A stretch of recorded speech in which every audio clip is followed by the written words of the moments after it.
The auctioneer's hammer struck the wooden platform with a resounding crack that silenced the crowd of jeering men gathered in the dusty town square of Copper Creek, Colorado. 1876. As Daphne Vallier stood with her head bowed, tears streaming down her dirt-streaked face, her once fine dress now tattered and stained from the long journey west that had ended in betrayal. $5 for this one, hardly worth the feed she'll eat, but might manage some basic housework if you keep a firm hand, called out the auctioneer, a balding man with tobacco-stained teeth who gestured at Daphne as if she were livestock. Her husband's debts remain unpaid after his passing, and as the law states, she's to work off what's owed any takers for this plain, city-bred woman who claims she can't even cook a decent meal. The crowd's laughter cut through Daphne like knives. Only 3 weeks ago, she had been a respectable shopkeeper's daughter from Boston, newly married to Thomas Vallier, a man who had promised her adventure and prosperity in Colorado's mining country. She hadn't known about his gambling debts, or that he'd borrowed against her dowry until after the stagecoach accident that had taken his life, leaving her stranded among strangers who viewed her as nothing more than property to be sold to cover what Thomas owed. "Come now, gentlemen, surely someone has use for an extra pair of hands, even unskilled ones," the auctioneer continued, his voice rising with impatience. "The mining company wants their money, and this is all that's left to sell." From the back of the crowd, a tall figure pushed forward, the afternoon sun glinting off his silver spurs as he moved. Men stepped aside, some nodding in recognition, others watching warily as Zachariah Xavier made his way to the front. His face was partially hidden beneath the wide brim of his dusty Stetson, but Daphne could see the hard set of his jaw weathered by sun and wind. $8, came his deep voice, cutting through the murmurs of the crowd. The auctioneer's eyebrows shot up. $8 from Mr. Xavier. "Do I hear 10? Silence fell over the gathered men. Zachariah Xavier's reputation preceded him, a successful rancher whose property stretched across the valley, a former cavalry scout who'd fought Comanches, and a man who kept to himself but whose word was as solid as the Rocky Mountains that loomed in the distance. $8 going once, twice. The auctioneer paused, scanning the crowd hopefully before sighing. "Sold to Mr. Xavier." Zachariah approached the platform, fishing coins from his pocket and dropping them into the auctioneer's palm without a word. He then turned to Daphne, his eyes a startling blue against his sun-darkened skin, meeting hers for the first time. "Come along," he said simply, turning and expecting her to follow. Daphne hesitated, clutching the small bundle containing her only remaining possessions: a hairbrush, a tarnished locket, and a handkerchief embroidered by her mother. "Sir," she began, her voice barely above a whisper, What will be expected of me?" Zachariah paused, looking back at her with an expression she couldn't read. "You'll earn your keep at the ranch, nothing more, nothing less." He gestured toward a wagon hitched to 2 sturdy horses at the edge of the square. "Unless you'd prefer to stay here." Daphne glanced around at the leering faces of the miners and townsmen and quickly shook her head. At least with this stranger, she'd have a chance. She gathered what little dignity remained and followed him to the wagon, climbing up with his reluctant assistance. The ride out of town was silent.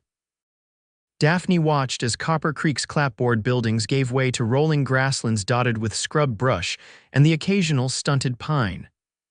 The late afternoon sun cast long shadows across the landscape, and in the distance, cattle grazed on the golden-hued plains. "I should tell you," she finally said, her hands twisting in her lap, "the auctioneer wasn't lying. I don't know much about ranch work. I was raised in the city. My father owned a bookshop, and I didn't buy you for your skills," Zachariah interrupted, his eyes fixed on the trail ahead. Fear shot through Daphne's heart. What other reason would a man have for purchasing a woman at auction?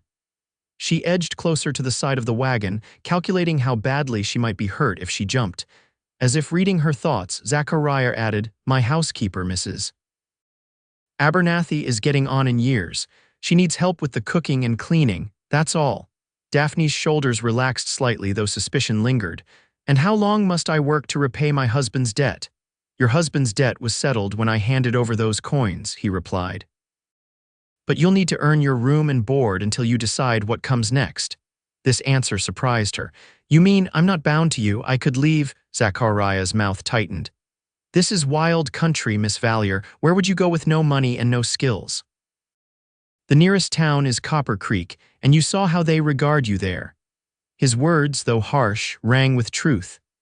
Daphne fell silent, watching as a hawk circled lazily overhead, hunting for prey in the vast openness of the Colorado Territory.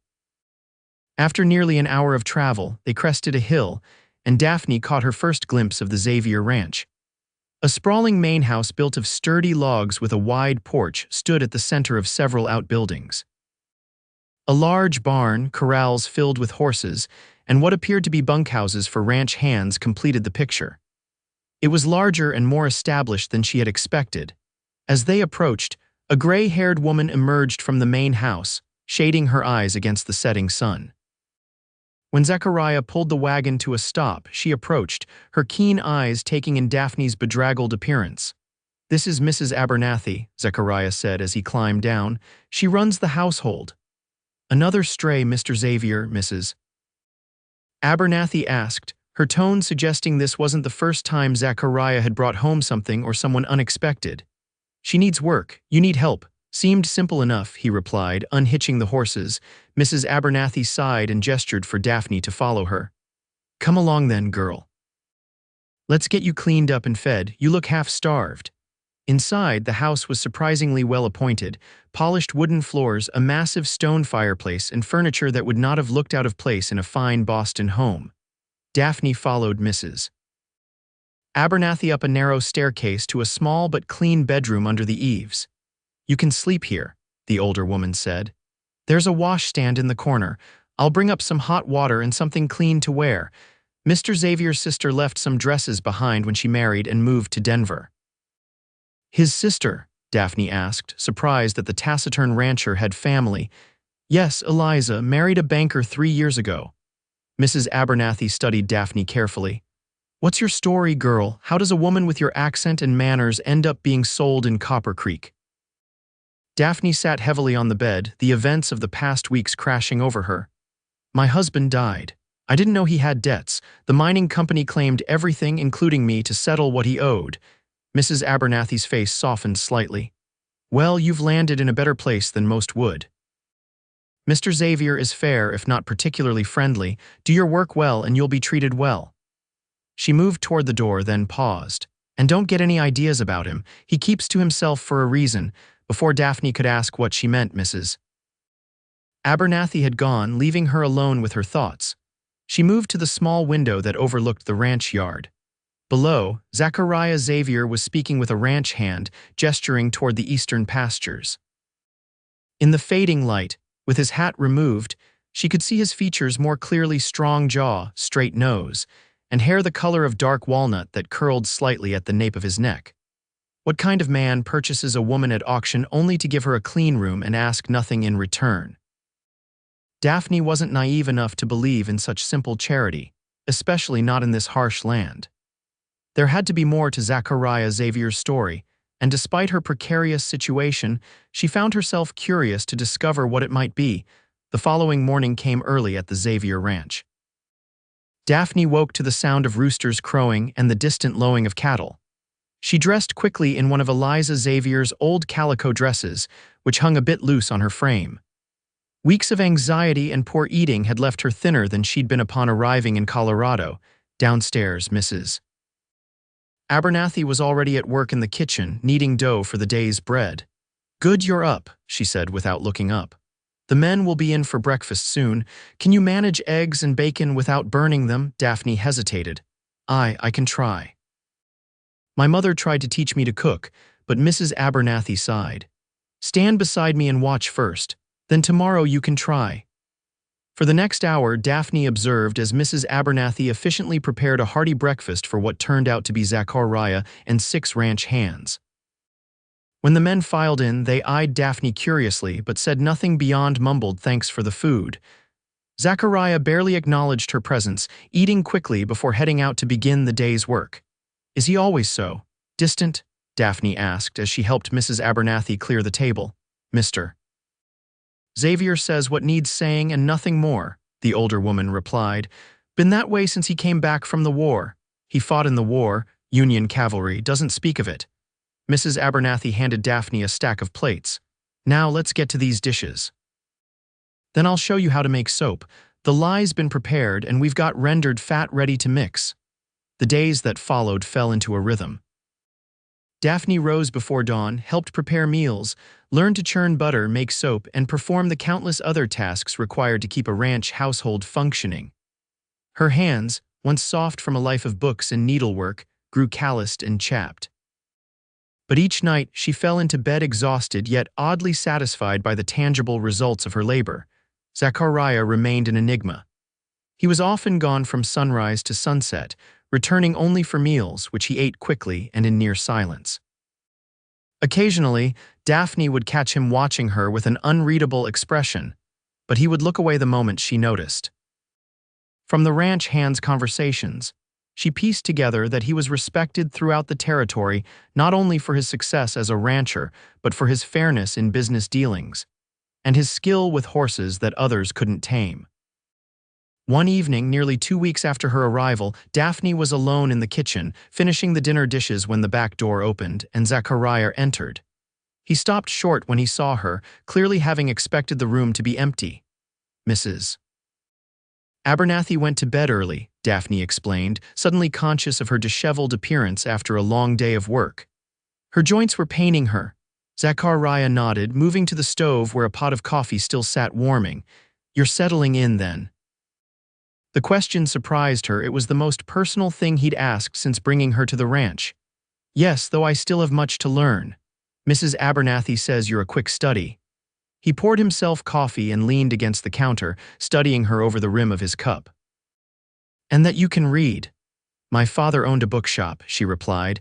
"He believed education was important even for daughters," something that might have been approval flickered in his eyes. "There's a small library in my study. You're welcome to borrow books if you'd like." Daphne couldn't hide her surprise or delight. "Truly, I've been missing reading terribly." "Knowledge shouldn't go to waste," he said simply. Then, after a moment's hesitation, "Would you like to see it now?" She nodded eagerly, drying her hands on her apron and following him through the dining room to a small study she'd only glimpsed when cleaning. Inside, shelves lined one wall, filled with leather-bound volumes. A desk sat beneath the window, papers neatly stacked, and a comfortable chair was positioned near the fireplace. "It's not as extensive as a Boston bookshop, but it's wonderful," Daphne breathed, moving to examine the titles. History, philosophy, natural sciences, and to her surprise, poetry, Wordsworth, Keats, and Whitman. "You enjoy poetry?" she asked, glancing back at him. A shadow passed over his face. "My wife did." The simple statement hung in the air between them, his wife. Of course, that explained the well-appointed house, the women's touches that seemed at odds with the otherwise bachelor existence. "I'm sorry," Daphne said softly. "I didn't realize you were widowed." 5 years now." His voice was flat, but his eyes held old pain. "Fever took her and our son." The revelation stunned Daphne. Not just a wife, but a child as well. "I'm so sorry," she repeated, inadequate words for such a loss. Zachariah moved to the desk, his back to her. "Take whatever books interest you, just return them when you're finished." Understanding the conversation was over, Daphne selected a volume of Wordsworth and quietly excused herself, leaving him alone with his memories. That night, reading by candlelight in her small room, Daphne found herself unable to concentrate on the poetry.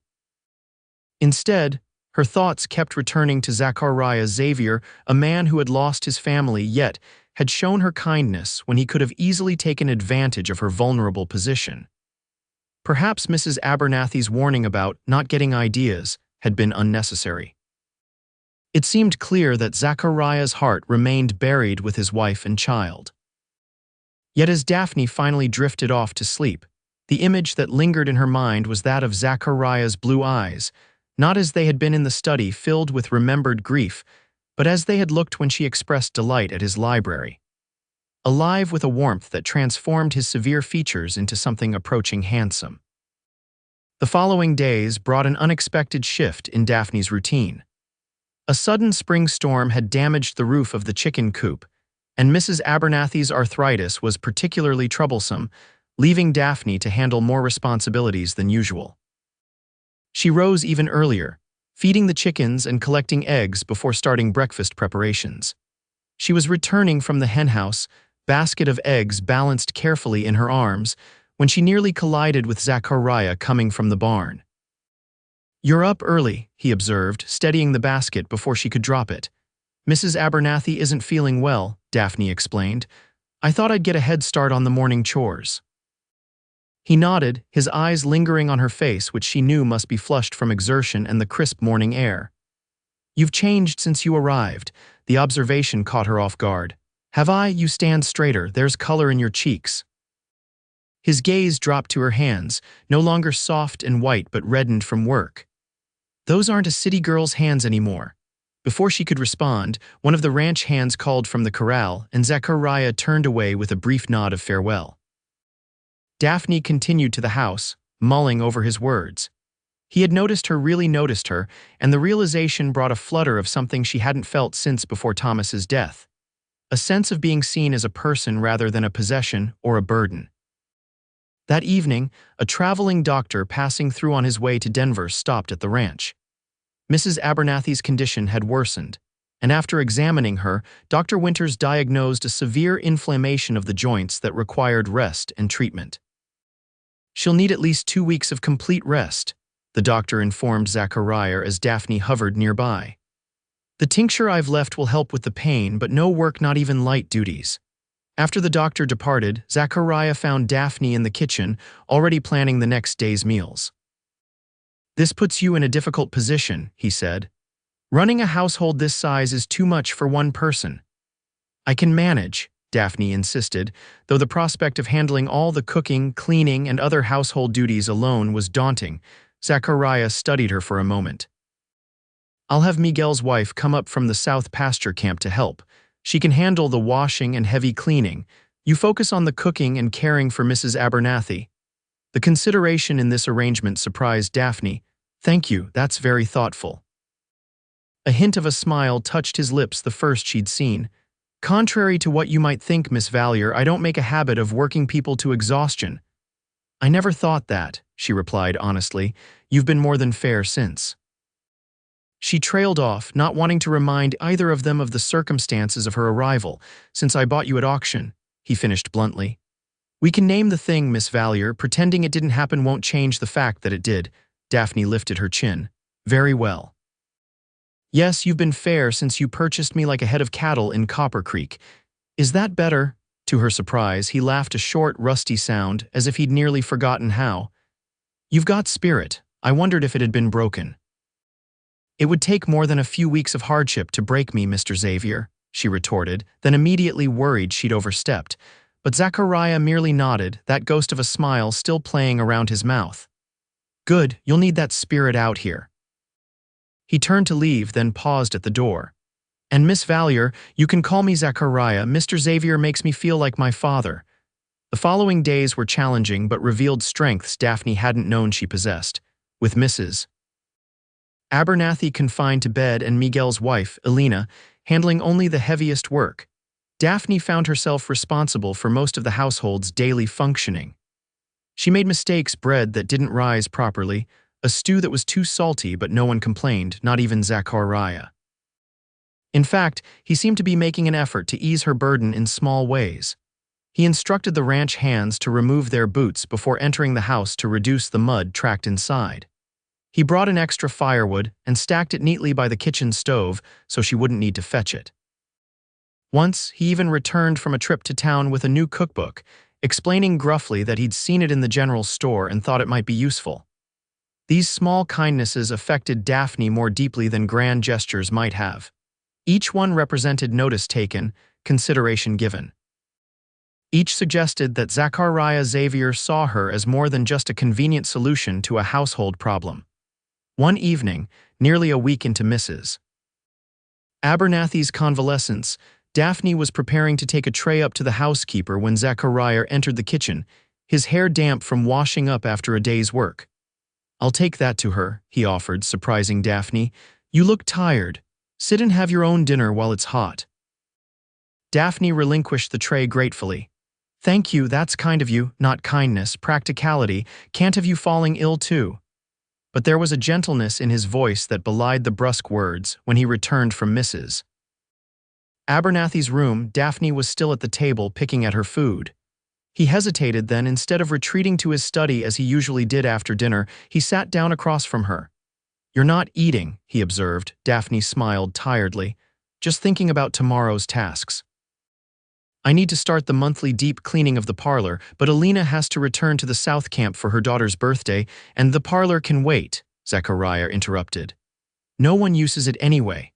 But Mrs. Abernathy said, "Mrs. Abernathy isn't in charge right now, you are." He leaned forward, his expression serious. "You're working yourself too hard, Daphne." It was the first time he'd used her given name, and the sound of it in his deep voice sent an unexpected warmth through her. "I just want to prove I'm worth," she stopped, embarrassed by what she'd almost revealed. "Worth what? The $8 I paid for you?" His eyes held her steadily.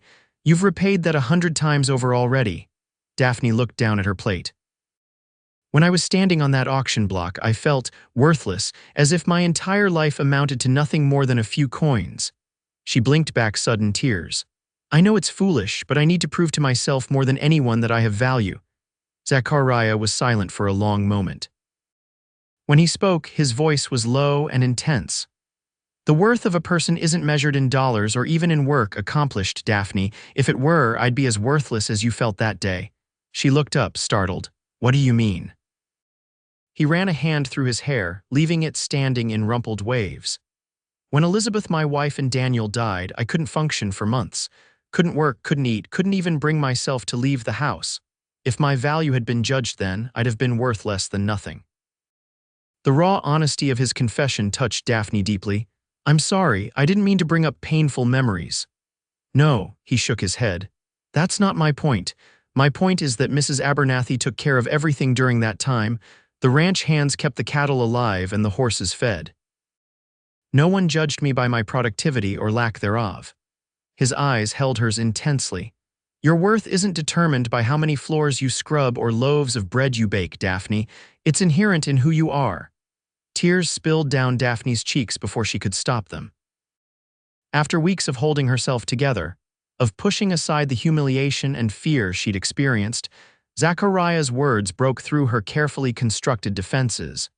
Without thinking, he reached across the table and covered her hand with his own.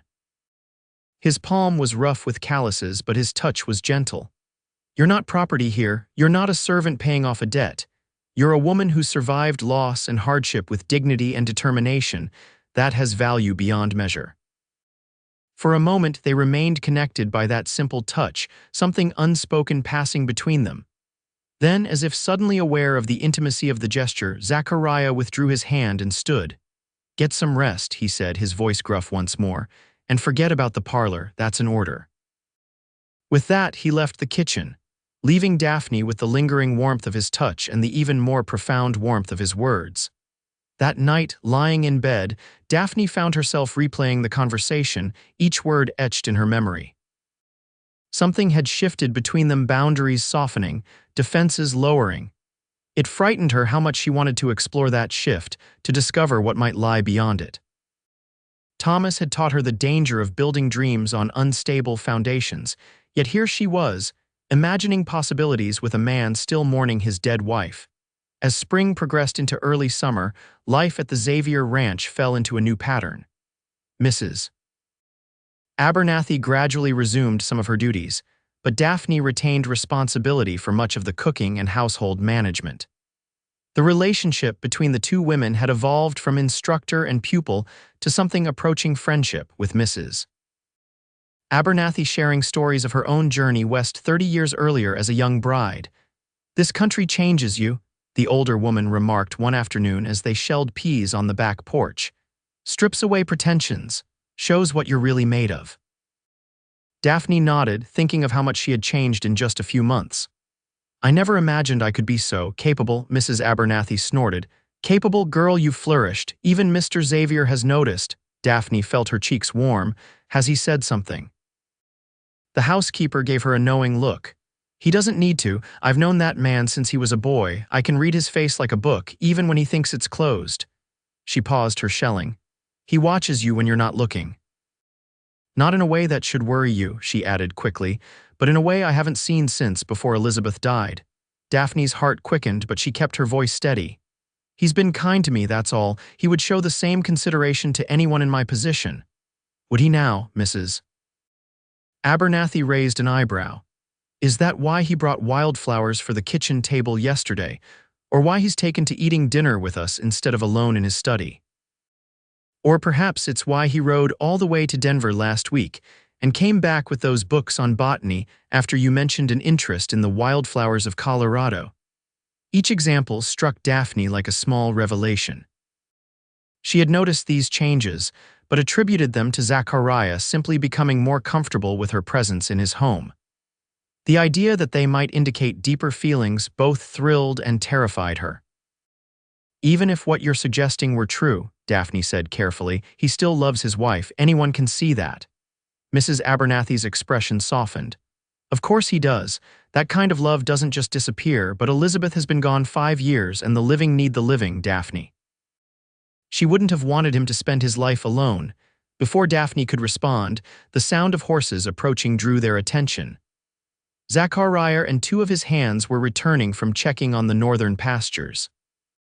As they dismounted, Daphne couldn't help but notice how Zachariah's tall figure stood out among the others, the confident way he moved, the respect evident in how the other men deferred to him. He glanced toward the porch, raising a hand in greeting when he saw the women. Without conscious thought, Daphne raised her own hand in return, a smile spreading across her face.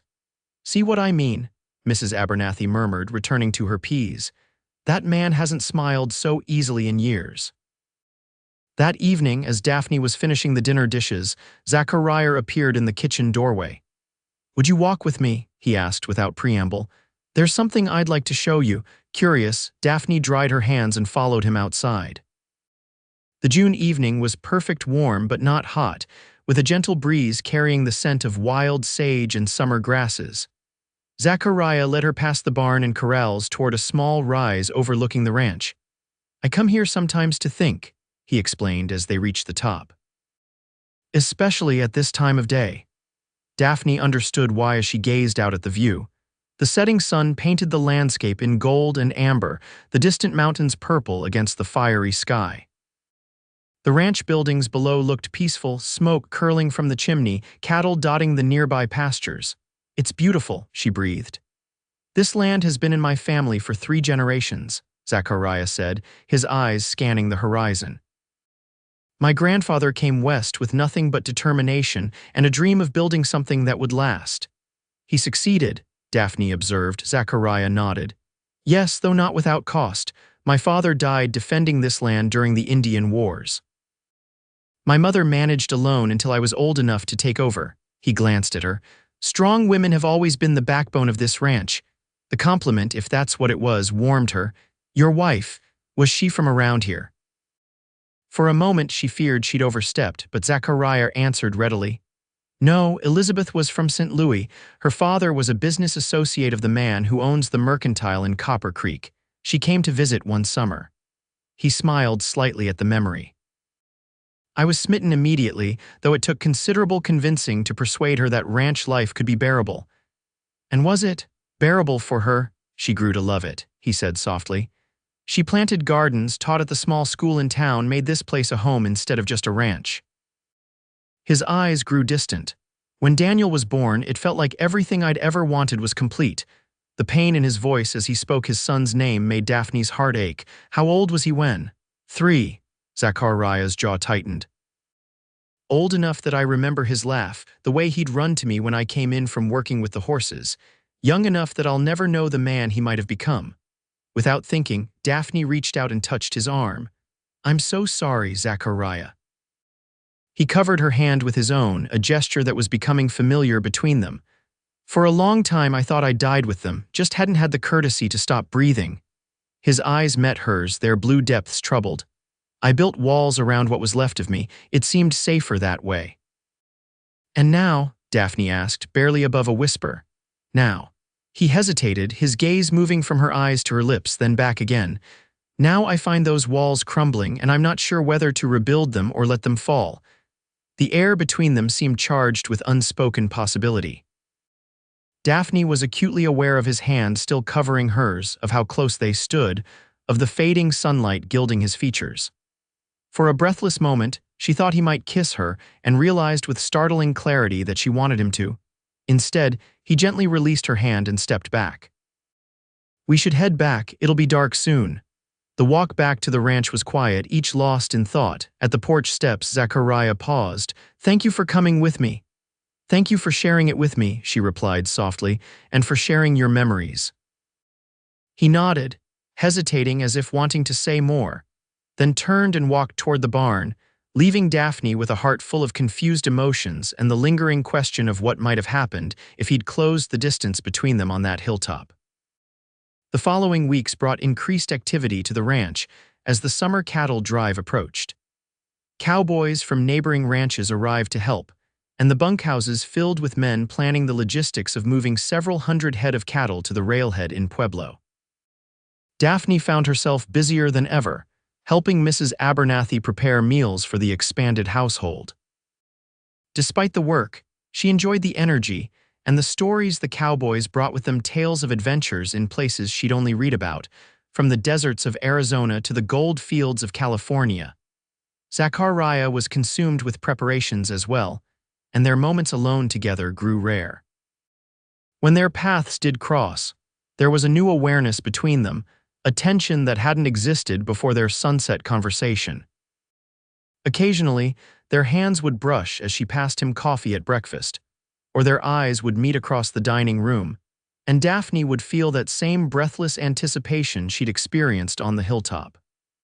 One afternoon, as Daphne was hanging laundry in the yard, a commotion from the corral caught her attention. The cowboys were attempting to break a magnificent black stallion that had been captured from a wild herd the previous week. The horse was resisting fiercely, throwing one rider after another into the dust. Daphne moved closer to watch, wincing as a young cowboy was violently bucked off, landing hard on his shoulder. Zachariah, who had been observing from the fence, jumped down into the corral. "That's enough," he called to the men. "He's not ready, we're just making him more hostile." "That devil will never be ready," spat one of the thrown riders, dusting himself off. "Waste of time trying to break him." Zachariah approached the stallion, which stood trembling with a mixture of fear and defiance, nostrils flared and eyes rolling. Instead of grabbing for the rope around its neck, he simply stood a few feet away, speaking in a low, steady voice that Daphne couldn't quite hear. For several minutes, nothing seemed to happen. The horse remained tense, the cowboys watched skeptically, and Zachariah continued his quiet monologue. Then gradually, the stallion's breathing slowed. Its ears, which had been pinned back in aggression, moved forward, focusing on Zachariah's voice. Slowly, Zachariah extended his hand, palm up.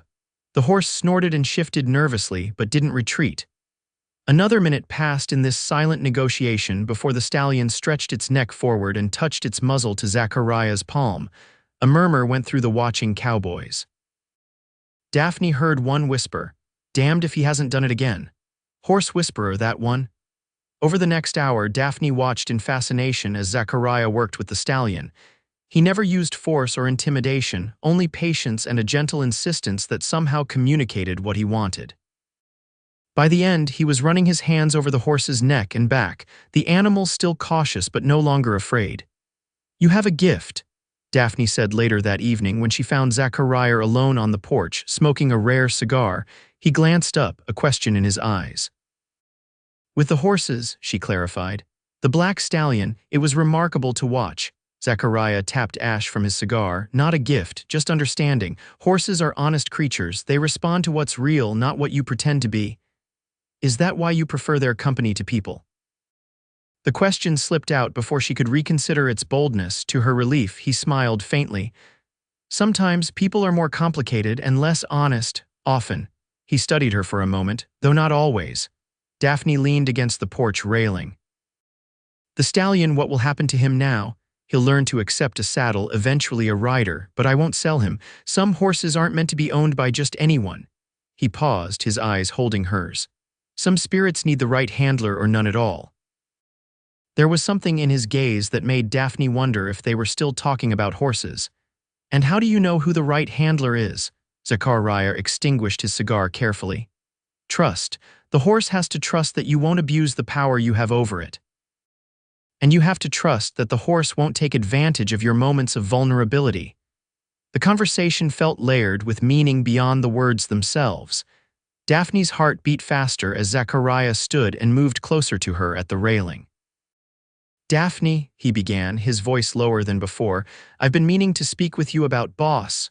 The shout came from the direction of the bunkhouse. One of the hands was running toward the main house. Trouble with the herd, mountain lions spooked them, and they're headed for the ravine. The moment shattered. Zachariah was immediately alert, all personal matters forgotten. "Saddle my horse," he called, already moving toward the barn, "and wake everyone, we'll need all hands." He paused only briefly, glancing back at Daphne. "This could take all night, don't wait up." Then he was gone, his long strides carrying him quickly into the gathering darkness, leaving Daphne with the distinct feeling that something important had almost happened, something that might now never come to pass. The cattle incident kept Zachariah and most of the hands out all night and into the following day. When they finally returned, exhausted and mud-splattered, Daphne learned they had managed to prevent most of the herd from plunging into the ravine, though a few steers had been lost. In the days that followed, preparation for the cattle drive consumed everyone's attention. The moment of intimacy on the porch wasn't mentioned again, and Daphne wondered if Zachariah regretted whatever he had been about to say. The morning the drive was to begin dawned clear and cool. Daphne rose early to help prepare the provisions the men would take with them. The kitchen was chaos as Mrs. Abernathy directed the packing of flour, beans, coffee, and other staples that would sustain the cowboys during their journey to Pueblo. As Daphne was loading the last of the supplies into a wagon, Zachariah approached. He had been up since before dawn, his face already showing the dust of the day's work. "Everything ready?" he asked, surveying the wagon. "Yes, I believe so," Daphne replied, suddenly aware that this would be their last conversation for at least 3 weeks, the estimated time for the drive to reach Pueblo and for Zachariah to return. He nodded, seeming as aware of their impending separation as she was. "Mrs. Abernathy knows what needs doing while I'm gone. The remaining hands will look after the horses and repair that section of fence that came down last week." "We'll manage," Daphne assured him, trying to keep her voice light. "Safe journey." Zachariah hesitated, then reached into his pocket. "I have something for you." He handed her a small, worn leather book, "for when you've finished the others." Daphne opened it carefully. It was a collection of poetry by Emily Dickinson, the pages well thumbed with occasional pencil marks in the margins. "Was this Elizabeth's?" "Yes." His expression was unreadable. She would have wanted someone to enjoy it. The gesture moved Daphne deeply. To give her something that had belonged to his wife felt significant in ways she couldn't fully articulate. "Thank you, I'll treasure it." For a moment they stood in silence, the bustle of the preparations continuing around them. Then Zachariah said quietly, 3 weeks isn't so long."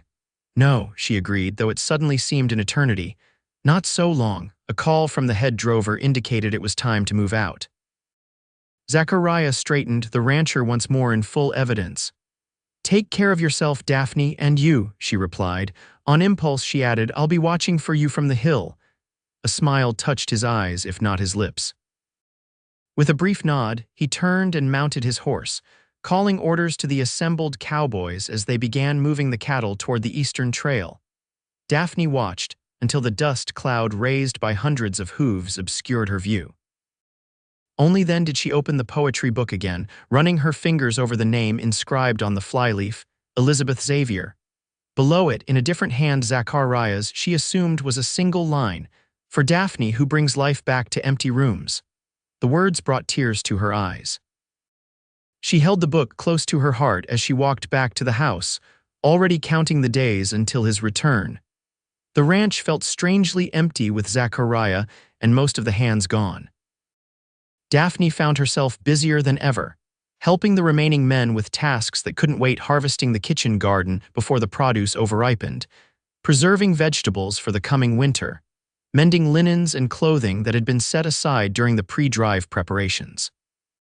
In the evenings, she read from Elizabeth's poetry book, often discovering penciled comments in the margins that offered glimpses into the mind of the woman who had been Zachariah's wife.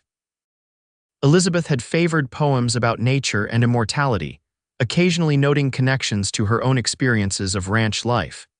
In one margin, beside a poem about eternity, she had written, "Z says the mountains make him feel both insignificant and eternal. I understand this now." These intimate glimpses created a strange bond between Daphne and a woman she would never meet. Far from feeling jealous of Elizabeth's place in Zachariah's heart, Daphne found herself wishing she could have known this thoughtful woman who had loved poetry and mountains, and clearly, her husband deeply. One evening, nearly 2 weeks into Zachariah's absence, Daphne climbed the hill where he had taken her to watch the sunset. The view was as beautiful as she remembered, though tinged with loneliness now. As the golden light faded to purple dusk, she found herself speaking aloud as if Elizabeth might somehow hear her. "I think I'm falling in love with him," she admitted to the empty air. "I never expected to feel this way again after Thomas, but Zachariah is." She searched for words. "He's honorable in a way few men are, and kind, though he hides it behind that gruff exterior." A breeze stirred the grass around her, carrying the scent of wildflowers. Daphne continued her one-sided conversation. "I don't know if he can ever love anyone the way he loved you. Perhaps he shouldn't have to, but if there's room in his heart for something new, something different." She trailed off, embarrassed by her own fanciful thinking. As she turned to head back to the ranch, she noticed a rider approaching from the east, the direction of Copper Creek. Unusual for this time of evening, and none of the hands had mentioned expecting visitors.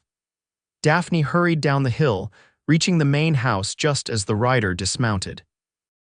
It was Oliver Jenkins, the clerk from the mining company office in Copper Creek, the same man who had arranged for her to be sold at auction months ago. Daphne froze, her stomach clenching with renewed humiliation and fear. Jenkins removed his hat, revealing the same oily smile she remembered from that terrible day. "Miss Vallier," he greeted her. "Or is it Mrs. Xavier now? The town has been speculating." Daphne straightened her spine, refusing to show weakness. "Mr. Jenkins, what brings you to the Xavier Ranch?" "Business, my dear, always business." He glanced around the yard. "Is Mr. Xavier available? I have a proposition that might interest him." "He's away on the cattle drive to Pueblo," Daphne replied coldly. "He won't return for at least another week." Jenkins' smile didn't falter. "How unfortunate." "Perhaps I could wait, or leave a message." Before Daphne could respond, Mrs. Abernathy appeared on the porch, her expression hardening when she recognized the visitor. "Mr. Jenkins, the ranch isn't receiving business calls during Mr. Xavier's absence. You can state your proposition in writing and send it by post." Jenkins chuckled. "Such formality, Mrs. Abernathy, very well." He turned back to Daphne, his eyes traveling over her in a way that made her skin crawl.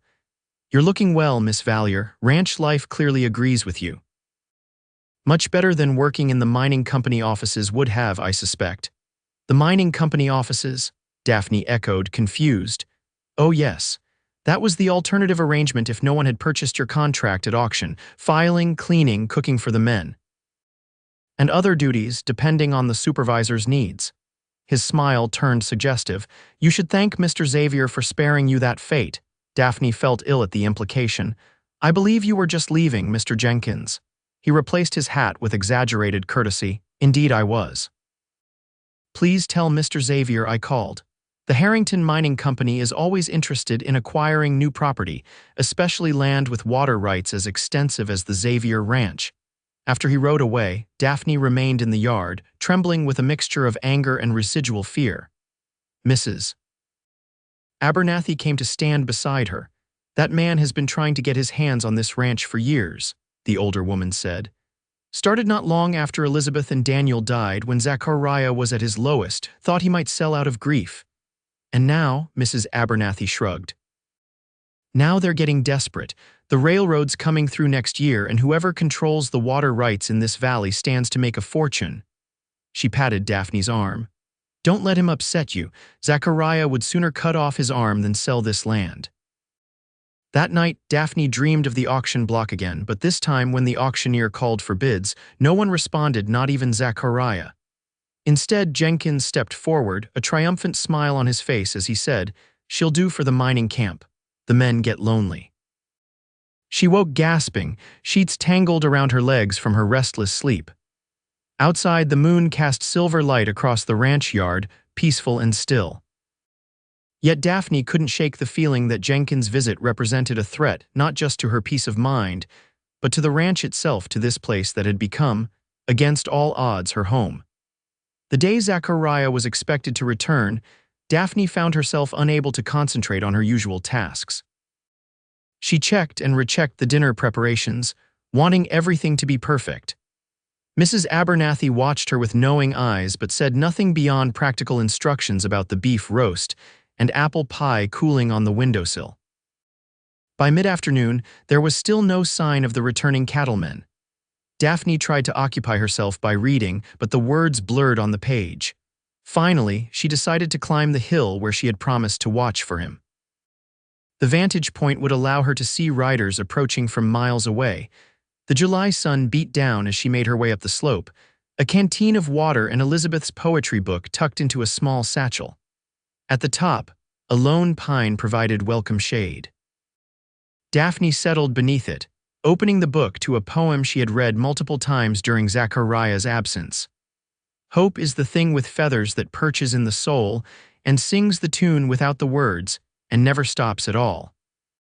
In the margin beside these lines, Elizabeth had written simply, "This is love." Daphne traced the words with her finger, wondering if Elizabeth had been thinking of Zachariah when she wrote them. Had she felt this same mixture of anticipation and uncertainty that Daphne now experienced? This hope that never stops at all despite all rational reasons for doubt. The sound of hoofbeats in the distance drew her attention. Shading her eyes against the sun, Daphne spotted a group of riders approaching from the east, not the direction of Pueblo, but of Copper Creek. As they drew nearer, she recognized Jenkins riding alongside a man in an expensive suit, followed by several rough-looking men who were clearly not cowboys. Alarm shot through her. Why would Jenkins return so soon and with companions? Gathering her things, Daphne hurried down the hill toward the ranch, determined to reach the house before the visitors arrived. She was halfway down when she heard another sound, more hoofbeats, but from the southeast, the direction returning drovers would take from Pueblo. Her heart leaped as she saw a cloud of dust that could only be made by a large group of riders. Zachariah was returning, but would he arrive before Jenkins and his companions reached the ranch? Daphne quickened her pace, practically running the last 100 yards to the main house. She burst into the kitchen, startling Mrs. Abernathy, who was preparing to take bread from the oven. "Riders coming," Daphne gasped. "Jenkins and others from town, and I think Zachariah and the men are returning too, but they're still a ways off." Mrs. Abernathy's face hardened. "Go find Miguel. He's in the barn. Tell him to gather the remaining hands. I don't like the timing of this visit." By the time Daphne had alerted Miguel, Jenkins and his party had reached the ranch yard. The man in the expensive suit dismounted first, looking around with the assessing eye of someone calculating value. "Mrs. Abernathy," Jenkins called as the housekeeper appeared on the porch. "Allow me to introduce Mr. Harold Harrington, president of the Harrington Mining Company. He's come all the way from Denver to discuss business with Mr. Xavier." Mrs. Abernathy remained on the porch, her expression unwelcoming.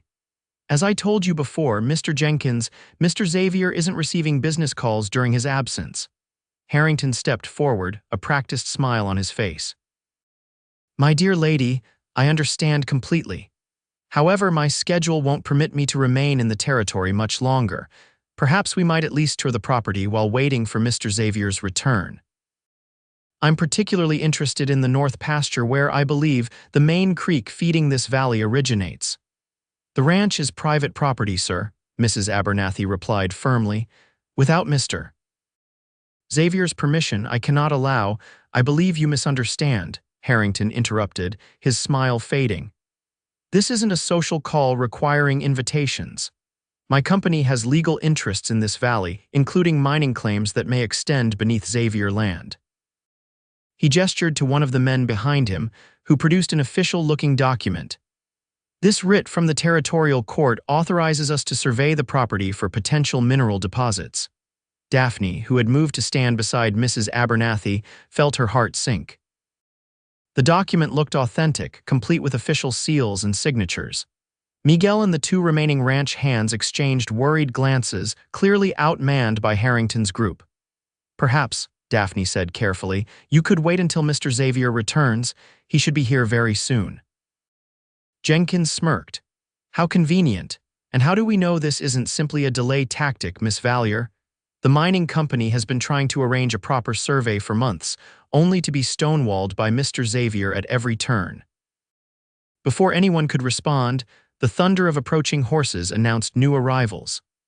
Daphne's heart leaped as Zachariah led his men into the ranch yard, his expression darkening as he took in the scene before him. He dismounted in one fluid motion, handing his reins to a nearby hand without taking his eyes off Harrington and Jenkins. Dust from the trail covered his clothes, and several days' growth of beard shadowed his jaw, but his bearing was commanding as he strode toward the house. "Harrington," he acknowledged coldly, "this is an unexpected visit, Xavier." Harrington extended his hand, which Zachariah pointedly ignored. "Congratulations on the successful drive. I hear beef prices are up this season." "Cut the pleasantries," Zachariah said. "Why are you on my land?" Jenkins stepped forward, waving the document. "We have a legal writ authorizing a survey of your property for mineral deposits. The Harrington Mining Company has reason to believe there may be significant copper veins running beneath the north pasture." Zachariah's expression didn't change as he took the document and read it carefully. After a moment, he handed it back. "This authorizes a survey of Section 23, Range 15. That's not my land. That's Pearson's property, 15 miles west of here." Harrington's confident smile faltered. "There must be some mistake. The only mistake," Zachariah cut in, "is you thinking I wouldn't know every inch of my own property and the legal description that goes with it." His voice hardened. "Now get off my land before I have my men escort you off." Jenkins sputtered. "The court, take it up with the court," Zachariah interrupted. "Or better yet, with Pearson. I'm sure he'll be delighted to learn you're planning to tear up his grazing land looking for copper that probably isn't there." For a tense moment, it seemed Harrington might argue further. Then, with a tight smile, he nodded to his men. "A simple misunderstanding, it seems. We'll clarify the survey coordinates and return another time." "Don't bother," Zachariah said flatly. "This ranch isn't for sale now or ever." "Not to you, not to anyone." As the mining company men remounted, Jenkins lingered, his gaze moving from Zachariah to Daphne. "A shame we couldn't come to an arrangement. The company's offer was quite generous, enough to start fresh somewhere else, perhaps with a new family." His emphasis on the last words made his implication clear. Zachariah's face darkened dangerously. "Get out, Jenkins, and if I ever see you near my property or my people again, you'll regret it." Only when the last of the visitors had ridden out of sight did the tension in the yard dissipate. The returning cowboys began unloading gear and caring for their horses, while Mrs. Abernathy hurried to prepare food for the hungry men. Daphne remained on the porch, her heart still racing from the confrontation. Zachariah climbed the steps to stand beside her, his exhaustion evident now that the threat had passed. "Are you all right?" he asked quietly. She nodded. "Yes, they only arrived a few minutes before you did." She hesitated, then added, "Jenkins came by 2 weeks ago looking for you. He mentioned the mining company wanted to buy the ranch." Zachariah's jaw tightened. "They've been trying for years. First with offers, then with threats about water rights, now with false documents. They're getting desperate. Because of the railroad." He glanced at her, surprise evident in his expression. "You've been paying attention." "Mrs. Abernathy mentioned it," Daphne explained. "She said whoever controls the water in this valley stands to make a fortune when the railroad comes through. She's right." Zachariah leaned against the porch railing, running a hand through his dust-covered hair. "But this land isn't about money for me. It's about legacy, about promises kept." Daphne understood he was referring to his family, to his grandfather who had claimed the land, his father who had defended it, his wife who had made it a home, and the son who should have inherited it. "You did the right thing sending them away." A ghost of a smile touched his lips. "I had extra motivation today." His eyes met hers, the intensity in them making her breath catch. "I made a promise to someone that I'd return, didn't want to be delayed by Harrington and his schemes." Before Daphne could respond, Mrs. Abernathy called from inside, announcing that food was ready for the returning men. The moment of privacy broken, Zachariah straightened, his rancher's responsibilities once more taking precedence. "We'll talk later," he said, his voice lowered for her ears alone. "After I've cleaned up and had some rest, there's something I need to ask you." As he walked into the house, Daphne remained on the porch, her mind racing with possibilities. What question could be so important that it had to wait until they could speak privately? And why did the thought of it send both fear and hope coursing through her veins?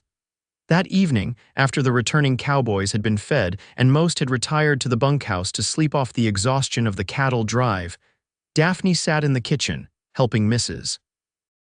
Abernathy with the last of the cleanup. Neither woman spoke much, both aware that Zachariah had disappeared into his study after dinner, requesting not to be disturbed. "You should get some rest," Mrs. Abernathy finally said, hanging the dish towel to dry. "It's been a long day for everyone." Daphne nodded, though she felt too restless for sleep. "I think I'll sit on the porch for a while. The night air is still pleasant." The older woman gave her a knowing look but said only, "Don't stay up too late. Tomorrow we'll be busy with the men back." Outside, the summer night was alive with sounds: crickets chirping, the occasional soft nickering of horses in the corral, the distant howl of a coyote. Daphne settled into one of the wooden chairs, gazing up at stars that seemed close enough to touch in the clear mountain air. She had been sitting there perhaps 15 minutes when the front door opened and Zachariah stepped out. He had bathed and changed into clean clothes, his hair still damp from washing. For a moment he stood in the doorway, observing her silently. "Mind if I join you?" he finally asked. Daphne gestured to the empty chair beside her. "It's your porch." He sat, stretching his long legs out before him. "Successful drive," he said after a moment. "Got a good price for the cattle, better than expected." "That's wonderful," she replied, wondering if this was the important matter he had wanted to discuss. Silence fell between them again, comfortable yet charged with unspoken thoughts. Finally, Zachariah turned to face her, his expression serious. "I need to ask you something, Daphne. Something I've been thinking about during the whole drive to Pueblo and back." Her heart quickened. "Yes," he took a deep breath. "Your situation here, it's not what either of us planned. You came to this ranch under circumstances neither of us would have chosen." Daphne nodded, unsure where this was leading. "The thing is," he continued, his usually confident voice hesitant, "I don't want you to feel obligated to stay here out of gratitude or because you think you have no other options." This was not what she had expected. "Are you asking me to leave?" "No," he said quickly. "God, no, the opposite, actually." He ran a hand through his hair, a gesture she had come to recognize as a sign of nervousness. "I'm asking if you want to stay, not as someone working off a debt or as a housekeeper, but as..." "As what?" Daphne prompted when he trailed off. Zachariah met her eyes directly. "As my wife." The word hung in the night air between them. Daphne's breath caught in her throat, her mind struggling to process what she had just heard. "Before you answer," he hurried on, "you should know I'm not expecting anything. We could have separate rooms if that's what you want. I want to give you security, legal protection. No one could ever try to sell you again if you were Mrs. Xavier." Daphne's initial surge of joy faded as she realized what he was offering: not love, but protection. "A marriage of convenience. That's very practical of you," she said carefully, trying to hide her disappointment. Zachariah must have heard it anyway because he leaned forward, his eyes intent on hers. "I'm making a mess of this. What I'm trying to say is..." He took another deep breath. "These past months, having you here has changed things. Changed me. The house feels like a home again. I find myself looking forward to coming back at the end of the day just to see your face, to hear your voice." Hope flickered in Daphne's heart. "Zachariah. I thought that part of me died with Elizabeth and Daniel," he continued, his voice low and intense. "I never expected to feel anything like this again. Never wanted to, if I'm honest. It seemed like a betrayal of their memory. And now," Daphne whispered, "now I realize that loving again doesn't diminish what I felt for them. It honors it." He reached for her hand, enfolding it in both of his. "I'm not asking you to marry me out of practicality, Daphne. I'm asking because somewhere between that auction block and today, I fell in love with you." Tears welled in Daphne's eyes. "Are you certain? I don't want you to feel obligated because you bought me or because you pity. Zachariah silenced her with a gentle finger against her lips. I have never seen you as property, Daphne. From the moment you climbed into my wagon with your head held high despite everything that had happened to you, I saw your courage, your determination, your dignity. His voice softened. And as I came to know you, I saw your kindness, your intelligence, your strength. How could I not fall in love with you? Unable to contain her emotions any longer, Daphne let the tears fall freely. I love you too, she whispered. I've been afraid to admit it, even to myself. It seemed impossible that you could ever feel the same way. In answer, Zachariah leaned forward and kissed her tentatively at first, then with growing confidence as she responded. His lips were warm and gentle against hers, his hands moving to cradle her face with a tenderness that made her heart ache. When they finally separated, both a little breathless, Zachariah smiled a real, full smile that transformed his face. I believe you haven't actually answered my question, Miss Vallier, Daphne laughed through her tears. Yes, Zachariah Xavier, I will marry you. He kissed her again, longer this time, sealing their promise under the vast canopy of stars. When they parted, he kept her hand in his thumb tracing gentle patterns on her palm. There's something else, he said, something I've been thinking about during the drive, more proposals. She teased, he chuckled. No, one is enough for tonight. It's about the ranch, about the future. His expression grew thoughtful. Harrington and his mining company won't stop trying to get this land. They'll keep coming with offers or threats or legal maneuvers. But you said you'd never sell, Daphne reminded him, and I won't. But I've been thinking about what makes this land valuable not just to mining companies, but to the community. He gestured toward the distant mountains. The water that flows through this ranch could support more than just cattle. It could irrigate crops, power mills, support small farms. Daphne began to understand. You're thinking of dividing some of the land, Zachariah nodded. Not selling it outright, but leasing parcels to families who want to work the land, families who might build a real community here. He squeezed her hand. I've held onto this ranch like a man clutching the past, afraid to let anything change. But change is coming whether I want it or not. The railroad, new settlers, progress. And you're ready to embrace that change, his eyes held her steadily. I'm ready to build something new while honoring what came before, with you beside me if you're willing. The vision he described stirred something in Daphne, the possibility of not just a home and a husband, but a purpose. A chance to help create something lasting in this wild, beautiful country. I'm more than willing, she assured him. I'm eager to begin. His smile in response was like the dawn breaking over the mountains, full of light and promise. Then we'll start tomorrow, together. As they sat hand in hand on the porch of what would soon be their shared home, Daphne reflected on the journey that had brought her here. From the humiliation of the auction block to this moment of perfect contentment, the path had been neither straight nor easy. Yet every step, even the painful ones, had led her exactly where she was meant to be. What are you thinking? Zachariah asked. Noticing her contemplative expression, Daphne smiled, remembering the lines from Elizabeth's poetry book. Hope is the thing with feathers that perches in the soul. I'm thinking about hope, she replied, and how sometimes, even in our darkest moments, it never stops singing.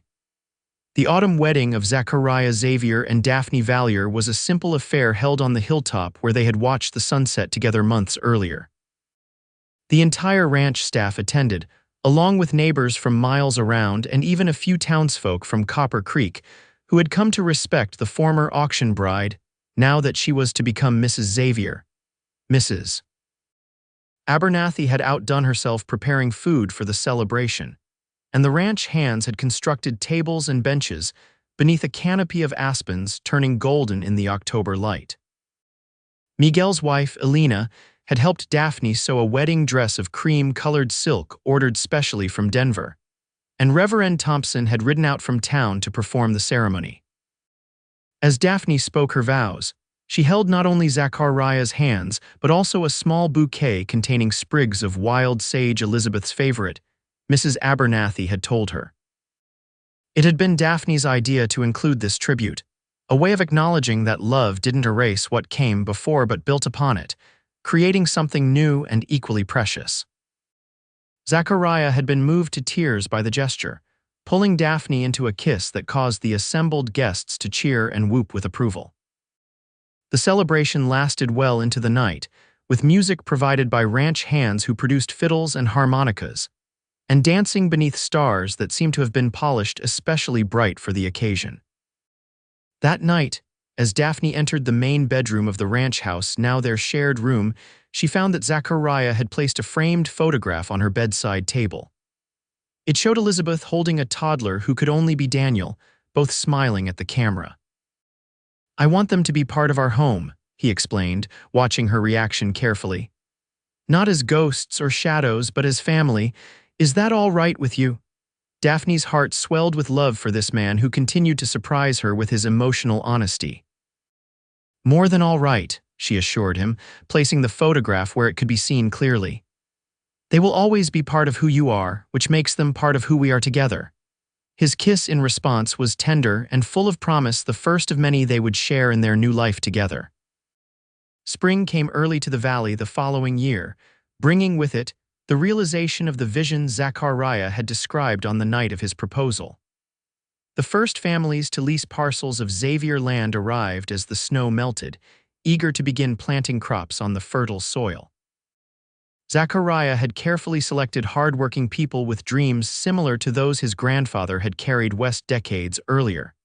Daphne threw herself into helping these families establish themselves, organizing a communal barn raising for the Petersons, teaching Mrs. Miller how to preserve vegetables for the winter, and establishing a small school in what had once been an unused storage building near the main house. By summer, a fledgling community was taking shape on the eastern section of the ranch. Zachariah had designed an irrigation system that ensured each family had access to water without depleting the stream that remained the lifeblood of the cattle operation.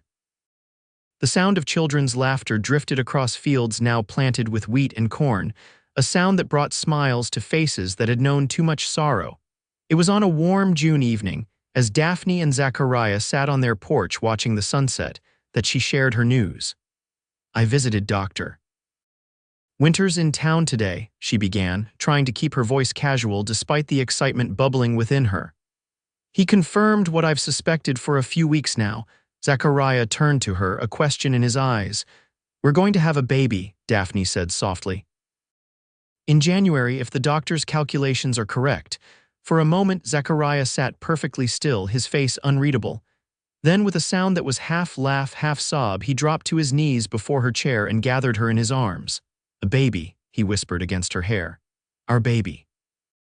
The wonder in his voice brought tears to Daphne's eyes. She had worried briefly about how he would react, whether memories of Daniel would make this news bittersweet. But the joy on his face was uncomplicated and complete. "Are you happy?" she asked, needing to hear the words. "Happy doesn't begin to describe it," he replied, his hand moving to rest gently on her still flat stomach. "Grateful, awed, terrified," he laughed, "all of those things at once." As the sun sank below the horizon, painting the sky in shades of pink and gold, they remained on the porch, making plans and sharing dreams for their expanding family. The Xavier Ranch, once a place of isolation and carefully guarded grief, had become a center of community and new beginnings. Emma Rose Xavier was born during a January snowstorm, arriving with a lusty cry that seemed to announce her determination to make her mark on the world. She had her father's blue eyes and her mother's delicate features, and from her first days showed a strong will that both amused and occasionally exasperated her parents. By her second birthday, Emma was the unofficial princess of the growing settlement that had begun to call itself Xavier Valley. She toddled confidently from the main house to the schoolhouse, where Daphne now taught 12 children ranging in age from 5 to 15. She charmed the ranch hands into giving her rides on gentle ponies and convinced Mrs. Abernathy to teach her how to knead bread dough, despite the mess that inevitably resulted. On the morning of Emma's third birthday, a milestone that couldn't help but remind Zachariah of Daniel, who had never lived beyond this age, Daphne found her husband standing at the window of their bedroom, watching as the first light of dawn touched the snow-covered landscape. "He would have been 8 now," Zachariah said without turning, knowing she would understand whom he meant. Sometimes I try to imagine what he would look like, what games he would play. Daphne moved to stand beside him, slipping her arm around his waist. That's natural, I think. To wonder about the path that wasn't taken, he nodded, drawing her closer. I used to feel guilty for being happy again, as if joy somehow betrayed their memory. And now, she asked, a smile softened his features as he looked down at her.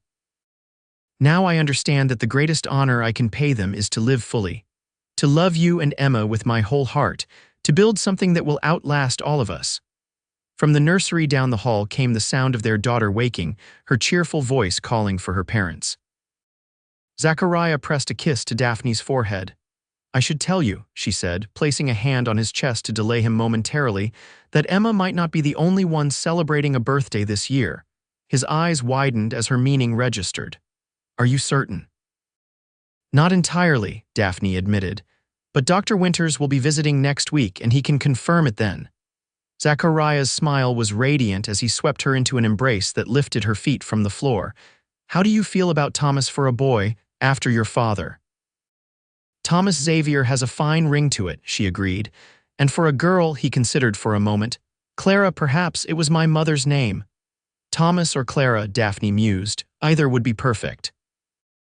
As they went together to greet their daughter on her special day, Daphne reflected on the unlikely journey that had brought her to this moment of complete contentment. From the humiliation of being labeled useless and sold to the highest bidder, she had found not just safety but love, purpose, and family. The hands that had once been deemed worthless now taught children to read, cradled her daughter, and reached for her husband in the darkness. The woman who had been valued at merely $8 had helped build a community that would thrive long after she was gone.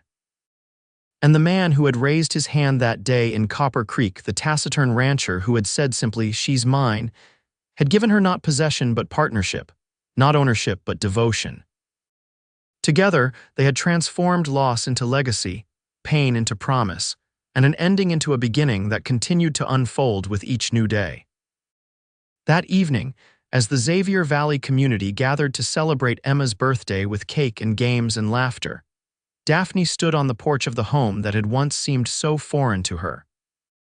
The setting sun gilded the faces of neighbors who had become friends, children who had become students, and the husband and daughter who had become the center of her world. Zachariah joined her, slipping his arm around her waist. Happy? He asked simply. Daphne leaned into his embrace, her heart full beyond measure. Completely, she replied. And as the stars began to appear in the darkening sky, she knew with absolute certainty that hope had led her true, that the song in her soul had never stopped, even in her darkest hour, and now played on in perfect harmony with the love that surrounded her.